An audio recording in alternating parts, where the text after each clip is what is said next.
জিরা ধনিয়া হলুদ মরিচ রসুন বাটা দিয়ে ধনিয়া পাতা আর আলু আর তেল দিতে সামান্য দিয়ে আমি একটা নাস্তা তৈরি করি। তো গরম পানি দিয়ে বানাইছি তৈরি করি। মাঝখানটা কেটে নিলাম, এরকম চাষ করে বানাই নেবো। সবগুলা ঘরে রুটিটা বেজে নিছি।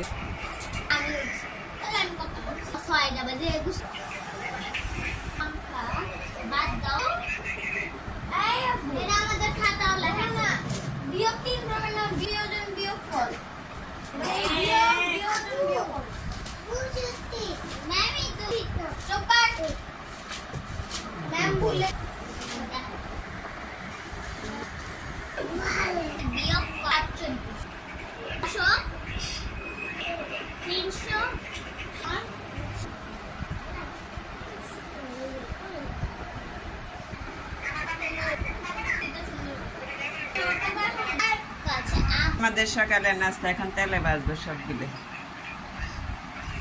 সমস্যাগুলো সবগুলো লালচে কালার করে ভেজে নেবো, প্লেটে তুলে নেবো। সেগুলো আমি ভেজে নেবো। টুম্বুল হয়ে গেছে, কালো জিরা দিচ্ছি আর সব ধরনের মশলা দিচ্ছি। আমাদের সকালের নাস্তা কেমন হয়েছে প্লিজ আপনারা লাইক কমেন্ট শেয়ার করে আমার জন্য বেশি বেশি দয়া করবেন। আজ এই আসসালামু আলাইকুম। সমোসা বানাইছি আর এখানে নাস্তা বানাইছি।